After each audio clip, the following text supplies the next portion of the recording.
d'apprentissage sur les 864 heures. Ils ne sont pas 864 heures en train d'apprendre, les enfants. Sauf qu'ils apprennent autre chose en cours de récréation. C'est un autre type d'apprentissage.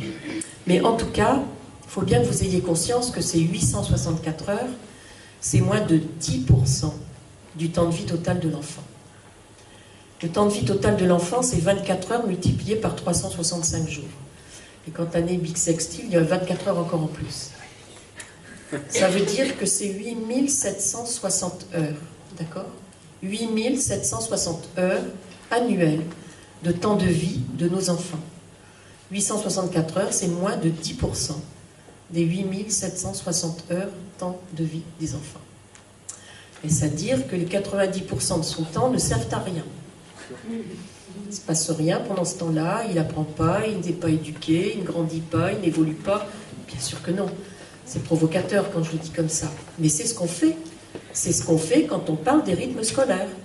On ne pense qu'aux 10% de son temps de vie et pas du tout 90% restant. C'est la raison pour laquelle ce terme, je l'avais éliminé de mon vocabulaire. Et à chaque fois que j'ai travaillé avec ceux qui voulaient travailler avec moi, je leur disais, moi je parle de l'aménagement des temps de l'enfant. Parce que ce sont tous les temps de l'enfant qui sont importants. Il faut bien concevoir le fait que l'enfant se développera harmonieusement à partir du moment où les adultes seront capables de donner de la cohérence entre ces différents temps. Ça, c'est quelque chose que j'ai également appris en tant que prof de psychodéducation. L'enfant, c'est un être global. Et on a tendance à l'oublier. J'ai l'impression que très souvent, on considère l'enfant comme une espèce de saucisson qu'on découpe. Il y a la rondelle de saucisson pour l'école, il y a la rondelle de saucisson pour la famille, il y a la rondelle pour le loisir, il y a la rondelle pour le club sportif, etc. Mais au bout du compte, c'est le même enfant. Et c'est un être global. Et donc, c'est à nous, adultes, de faire ce travail de mise en cohérence de ces temps-là. Parce que pour que l'enfant grandisse de manière harmonieuse, il a besoin de percevoir une espèce de continuité éducative à travers les différents temps dans lesquels il passe. C'est pour ça que c'est l'ensemble des temps qui doivent être aménagés, réfléchis ensemble, et c'est aussi pour ça que j'avais milité pour que le PEDT, ce fameux projet éducatif de territoire, soit co-construit avec une participation dans la construction de tous les acteurs de la communauté éducative. On n'est pas fait avec l'emploi du temps fait par les enseignants d'un côté et puis le reste par la mairie parce que c'est elle qui va faire les activités autres. Non, c'est de la co-construction qui doit se faire. Et il n'y a que comme ça que le projet peut être validé et que ça peut être un projet au service de l'enfant véritablement. Donc ça, c'était des rappels pour moi absolument importants parce que je me suis rendu compte à quel point, au cours de ces années, on a parlé de beaucoup de choses, mais sans parler du fond, finalement. Sans parler du fond. Donc de fait, j'aménage tous les temps et ce que je fais depuis le début des années 80. Il y a 2 livres à l'époque, au moment du bouillonnement intellectuel dont j'ai parlé tout à l'heure, qui ont été publiés, qui avaient eu beaucoup d'importance pour moi et sur lesquels je m'étais appuyée justement pour faire le travail qui a suivi. Le premier, c'est celui d'un chronobiologiste qui s'appelle Alain Reinberg, qui est un très vieux monsieur aujourd'hui, mais qui est toujours vivant. C'est le père de la chronobiologie française. C'est-à-dire que c'est lui qui a participé aux premières expériences hors du temps, qui ont mis en évidence la distance des rythmes biologiques et qui a permis de générer la nouvelle science qu'est la chronobiologie. Il a donc publié un livre qui s'intitulait « Des rythmes biologiques à la chronobiologie », dans lequel il consacre toute une partie à l'enfant. Et dans cette partie pour l'enfant, il dit à quel point il est important de respecter les rythmes biologiques. Ça date des années 70 quand même. Il est important de respecter les rythmes biologiques des enfants. Mais disait-il aussi, pour bien les respecter, il faut d'abord bien les connaître. Et effectivement, c'est ce sur quoi je m'appuyais, en disant si on ne connaît pas bien les rythmes biologiques, on ne peut pas les respecter. Donc il faut d'abord apprendre comment fonctionnent les rythmes biologiques. Et il y a un deuxième livre qui a été important pour moi, c'est celui d'un pédiatre qui s'appelait Guy Vermeil et qui s'intitulait « La fatigue à l'école ». Et dans cet ouvrage, il mettait en évidence toutes les causes de fatigue des enfants qu'il recevait dans son cabinet de pédiatre. Et ce pédiatre, en 2001, a participé à un congrès au cours duquel il a fait une conférence. Et on l'a interrogé, bien sûr, sur ce livre, en lui disant « Est-ce qu'en 2001, le livre est toujours aussi important, etc. » Il a répondu « Bien évidemment, il y a toujours autant d'enfants fatigués dans mon cabinet de pédiatre, 10 ans même, qu'en 2001, il y en avait bien plus qu'il n'en avait dans les années 70. » Et si je le réinterrogeais, il est décédé depuis, mais en 2017, je pense qu'il me dirait qu'il en a encore plus en 2017 qu'il n'en avait en 2000. Mais disait-il également, à cette époque, je ne donnerai plus le même titre à ce livre. Je l'appellerai plus la fatigue de l'école, la fatigue à l'école, je l'appellerai la fatigue de l'enfant. Et ce qu'il exprimait à travers ça, c'est qu'on se trompe en pensant que l'école est la seule source de fatigue de l'enfant, que la fatigue de l'enfant, elle est multicause, elle est multisource. Et si on ne s'attaque pas tous ensemble à ces causes de fatigue de l'enfant, elle sera toujours présente, quoi que l'on fasse et quoi qu'on aménage. Donc c'était évidemment deux livres fort importants pour moi, qui m'ont vraiment conduite dans tout le travail que j'ai mené avec tous ceux qui voulaient aménager les temps des enfants. Alors, ces fameux rythmes biologiques dont je vous parle tout à l'heure, que sont-ils? Première chose à savoir, c'est une propriété de la vie. Tous les êtres vivants, quels qu'ils soient, possèdent des rythmes biologiques. Les plantes possèdent des rythmes biologiques. Les algues unicellulaires possèdent des rythmes biologiques. Donc, c'est une propriété de la vie. Ces rythmes biologiques, ils sont génétiquement programmés. Et en fait, l'un des prix Nobel de médecine, il avait découvert le gène des rythmes circadiens chez la mouche drosophile. Il travaillait sur les animaux à l'époque, dans les années 70, et c'est lui qui avait découvert ce gène. Donc on sait qu'ils sont génétiquement programmés. Ça veut dire que chacun d'entre nous possède un programme génétique relatif à ses propres rythmes biologiques, et que dans cette salle, où il y a quand même bien du monde, je suis certaine que nous n'avons pas tous les mêmes rythmes biologiques. Et pourtant, depuis qu'on est né, on nous impose à tous de vivre sur une journée de 24 heures. Parce que c'est comme ça que ça fonctionne socialement. Alors même que nos rythmes biologiques sont différents, et peut-être même différents de ces 24 heures. Puisqu'effectivement, on a constaté que quand on est hors du temps et qu'on n'a pas de repères, nos rythmes sont plus proches de 25 que de 24 heures. Donc 24 heures, c'est vraiment du social qui nous est imposé. Ce n'est pas du tout notre rythme premier. Et ça veut dire que ça génère des différences interindividuelles. Et que tout le monde peut avoir des rythmes différents. Dans une même fratrie, on peut avoir autant d'enfants que de rythmes différents. Pas facile à gérer. Quand on a un plus grand qui a plus besoin que le petit, c'est pas facile à gérer, croyez-en mon expérience. Mais il faut le faire. On sait qu'il n'y a que chez les jumeaux monozygotes, c'est-à-dire qui viennent du même œuf, les vrais jumeaux, qu'on peut avoir les mêmes rythmes. Même des jumeaux dizygotes peuvent avoir des rythmes différents. Donc ça, c'est important. C'est important parce qu'il y a une différence interindividuelle qui apparaît très tôt, avant 1 an. Et cette différence interindividuelle, quand elle est installée à 1 an, elle reste à vie. J'en parlerai tout à l'heure. Et ça veut dire que quand il rentre à la maternelle, la différence est toujours là. Et pourtant, en maternelle, on ne tient jamais compte de ces différences interindividuelles. On classe toujours les enfants en petite section, moyenne section, grande section, mais on ne se préoccupe pas de savoir s'ils ont tous le même rythme et s'ils fonctionnent tous de la même manière. J'en parlerai, parce que j'ai apporté des changements à ça, et ce sont des changements qui doivent être faits. Donc ils sont génétiquement programmés. Nous avons dans notre organisme une multitude d'horloges biologiques qui génèrent ces rythmes biologiques. Toutes nos cellules possèdent des rythmes biologiques. La plupart de nos organes, comme le foie, la vésicule, le rein, le cœur, etc., possèdent des rythmes biologiques. Et bien sûr, on a plein d'horloges biologiques dans le cerveau. Parmi ces nombreuses horloges biologiques qu'on a dans le cerveau, il y en a une qui est majeure à cause de l'emplacement qu'elle a. Elle est derrière les yeux. C'est un amas de cellules qui est juste au-dessus du croisement des nerfs optiques qui partent des yeux. Et pourquoi elle a cette importance? Parce qu'étant derrière les yeux, c'est elle qui est la première à percevoir le passage du jour à la nuit, de la lumière à l'obscurité. Et grâce au fait qu'elle voit le passage du jour à la nuit ou de la nuit au jour, elle joue un rôle de chef d'orchestre pour dire aux horloges périphériques s'il est l'heure de se mettre en route ou de s'arrêter. Donc elle a un rôle central, un rôle majeur. Et c'est la seule qui soit véritablement dépendante de l'environnement, dépendante de ce qui se passe dans l'environnement. Et on en a d'autres qui sont périphériques, qui dépendent en partie d'elle, mais qui ont leur rythme propre. Tout événement qui varie au cours du temps n'est pas forcément rythmé. Et là aussi, on fait souvent des erreurs. Je pense particulièrement à notre vigilance qui est nécessaire pour être attentif, etc. On sait aujourd'hui que notre capacité d'attention, elle est grandement dépendante de ce qui se passe dans l'environnement. Elle est grandement dépendante également de est-ce qu'on a bien dormi ou pas, est-ce que tout va bien dans notre vie, est-ce que ce qu'on est en train de faire nous intéresse ou pas, est-ce qu'on est motivé ou pas, voilà, on le sait. Et donc on a des variations de nos capacités attentionnelles au cours de la journée qui ne sont pas forcément dépendantes d'un rythme.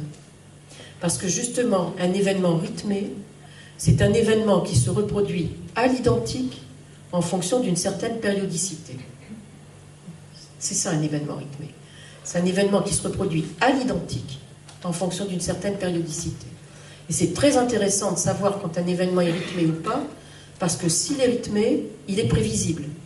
On sait exactement ce qu'il sera, puisqu'il sera toujours à l'identique à un temps t plus 1. C'est l'intérêt de savoir si un événement est rythmé ou bien s'il varie de manière aléatoire. C'est pour ça qu'on parle de rythme en musique, qu'on parle de rythme en poésie, parce qu'il y a répétition des mêmes événements, etc. Et donc, respecter nos rythmes biologiques, qu'est-ce que ça veut dire? Alors, chacun y va de sa petite musique, c'est son sommeil, c'est son alimentation, c'est ceci, c'est cela. Non, je vais vous donner une définition du respect des rythmes biologiques. Et quand je vous aurai donné cette définition, je vous donnerai un exemple concret, et c'est après que vous me direz si vous respectez vos propres rythmes biologiques. Respecter les rythmes biologiques, c'est respecter la synchronisation des horloges biologiques entre elles quand ces horloges ont la même périodicité. C'est ça le respect des rythmes biologiques. C'est respecter la synchronisation des horloges biologiques entre elles quand ces horloges ont la même périodicité. La périodicité d'un rythme, c'est la durée qui sépare l'apparition d'un événement avec sa réapparition à l'identique. Donc c'est cette durée t plus 1 qui sépare deux événements identiques. Chez l'être humain, on catégorise tous nos rythmes selon 3 grandes périodes. La période des rythmicités circadiennes. Circadienne, ça vient du latin, circadies, autour du jour. Donc ce sont tous les rythmes dont la période est d'environ 24 heures. La deuxième catégorie de rythmes, ce sont des rythmes infradiens, où là la période est supérieure à 24 heures. Et enfin, la troisième catégorie, ce sont les rythmes ultradiens, où là la période est inférieure à 24 heures. Alors par rapport à ces rythmes circadiens, je vais vous prendre l'exemple de 4 d'entre eux, qui doivent fonctionner de manière synchronisée et qui devraient constamment rester synchronisés. Le premier de ces rythmes, c'est notre rythme activité-repos, ou encore le rythme veille-sommeil, avec cette idée qu'il y a une dépendance permanente entre la veille et le sommeil. Je pense qu'ici, vous avez déjà tous fait l'expérience de ce qu'une bonne journée vous permet de bien dormir, mais quand elle est pleine de soucis et de tracas, l'endormissement est plus compliqué. Et également que quand vous avez bien dormi, généralement vous levez du bon pied, mais si au contraire vous avez une nuit très entrecoupée, vous avez mal dormi et vous êtes réveillé plusieurs fois, la mise en route sera plus difficile. Donc il y a cette dépendance permanente entre la veille et le sommeil qui s'exprime dans ce rythme veille-sommeil. Au cours de ce rythme, on a notre état de vigilance physiologique qui va passer par une rythmicité circadienne. Il est au plus bas, cette vigilance, elle est au plus bas dans la nuit, toujours à la même heure, ce qui fait dire aux chauffeurs qui roulent de nuit quand ils n'ont pas l'habitude de le faire, que dès lors qu'ils ressentent un coup de pompe, il faut qu'ils s'arrêtent, parce qu'il y a un grand risque d'accident, parce que la somnolence est immédiate, parce que la vigilance est au plus bas à ce moment-là. Cette vigilance, elle va augmenter après notre éveil. Elle va augmenter dans la matinée, être importante dans la matinée, 12 heures après être passée par un creux dans la nuit, elle baisse à nouveau, 12 heures après. Et puis elle va retrouver un peu de vivacité dans l'après-midi, mais plus les enfants sont jeunes, moins cette vigilance est importante dans l'après-midi qu'elle ne l'est le matin. C'est vraiment le matin qu'elle est la plus importante. Et bien sûr, elle va baisser au moment de l'endormissement. Deuxième horloge circadienne, notre température centrale. La température centrale passe elle aussi par un creux dans la nuit, à la même heure que la vigilance, en même temps que la vigilance. C'est le moment de la nuit, si vous voulez apprendre à connaître vos rythmes biologiques, il se donner des critères de repérage, eh bien c'est le moment de la nuit où vous allez subitement vous réveiller parce que vous avez froid, alors même que la température de la chambre n'a pas changé. Et vous vous rendez compte alors que vous n'avez plus votre couette sur vous, votre couverture sur vous, vous êtes découvert tout simplement. C'est pour ça que vous ressentez le froid. Mais vous le ressentez parce que votre température est au plus bas. Un peu avant, vous ne le ressentiez pas, même si vous étiez découvert. Donc c'est parce que la température est au plus bas. Et cette température, elle va commencer à augmenter 1h30 environ avant le déclenchement de notre horloge d'éveil spontané. Et là, je parle bien de l'horloge d'éveil spontané de chacun d'entre nous. Je ne parle pas de l'heure de votre réveil que vous devez faire sonner le matin pour ne pas être en retard au boulot. Ça dépend des personnes.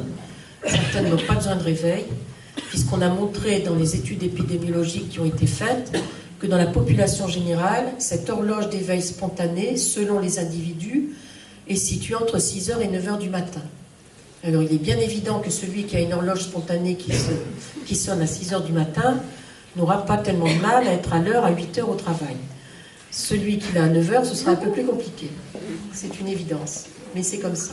Mais ce qu'on a également démontré dans ces rapports d'épidémiologie, c'est qu'en fait, il y a beaucoup plus de personnes qui sont plutôt vers le 6-7 heures du matin comme horloge d'éveil spontané que vers le 9 heures.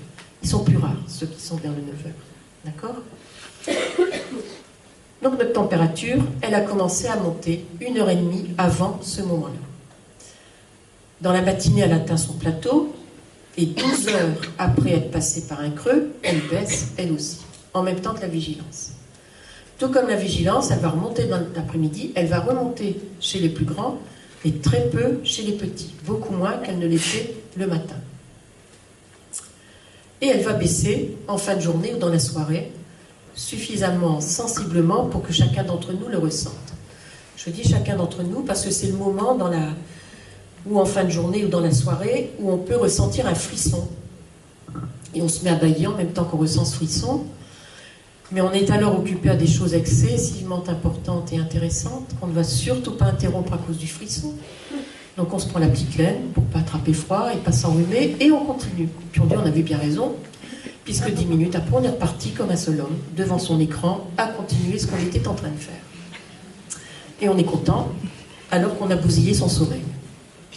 Tout simplement parce que cette température qui baisse et qui est révélée par le frisson ressenti, et je le dis parce que j'ai quand même énormément de parents qui m'ont dit « Ah, c'est pour ça que mon enfant, elle me dit « Maman, j'ai froid ». Je dis « Ben oui, et vous lui dites quoi ?»« Ben mets-toi contre le radiateur, ou mets-toi une couverture. » Ben non. C'est l'heure d'aller dormir. Parce que c'est ça que ça veut dire.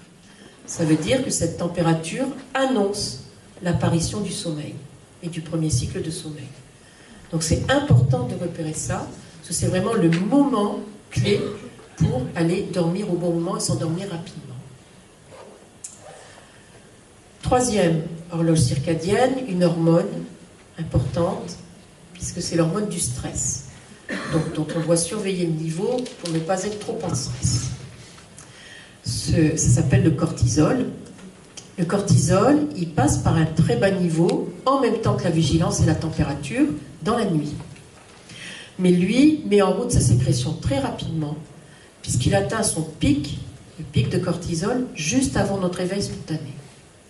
Et on sait que c'est l'atteinte de ce pic de cortisol qui provoque l'éveil de l'organisme, et qui lui dit, allez, ça y est, on peut démarrer sa journée, on est en forme.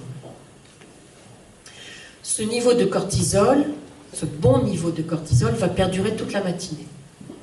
12 heures après être passé par un creux, il baisse. Mais contrairement aux deux autres, y compris chez les plus grands, chez les adultes, il ne revient jamais au niveau du matin. Il baisse doucement tout au long de l'après-midi pour baisser fortement dans la soirée. Ça veut dire que si un jour un médecin vous fait faire un bilan sanguin pour vérifier votre niveau de cortisol, n'allez surtout pas faire votre prise de sang à 16 heures. Vous n'aurez pas votre niveau de cortisol, puisqu'il a baissé. Donc vous ne connaîtrez pas votre vrai niveau de cortisol. C'est au réveil et dans la matinée qu'on a son vrai niveau de cortisol. Et quatrième horloge circadienne, une hormone tout aussi importante et très étudiée toutes ces dernières années par les chercheurs, l'hormone du sommeil, qui est la mélatonine. La mélatonine, elle est synthétisée dans une glande du cerveau, une glande qui s'appelle la glande pinéale, et cette synthèse elle s'interrompt au moment de notre éveil spontané, mais à l'inverse, elle se remet en route pour enclencher l'endormissement. C'est donc la mise en route de la synthèse de mélatonine qui fait baisser la température et le cortisol et la vigilance et entraîne l'endormissement. Donc ce sont nos 4 horloges circadiennes qui, bien synchronisées, nous permettent de dormir à la bonne heure et de nous réveiller à la bonne heure. Et ma question est, respectez-vous vos rythmes biologiques? Les connaissez-vous seulement? Avez-vous jamais appris à connaître vos propres rythmes biologiques pour savoir comment faire pour être en bonne forme en permanence? Je le dis volontiers parce que moi je les connais bien, c'est ce qui me permet de tenir le coup. Parce qu'il y a longtemps que je serais écroulée. Vu ce que je fais depuis 3 ans et demi, je peux vous dire, faut tenir le rythme. C'est parce que je connais bien le mien et que j'arrive à le respecter justement. Mais c'est une question qu'on doit tous se poser et qu'on doit évidemment se poser pour nos enfants. Parce que ça, c'est fondamental.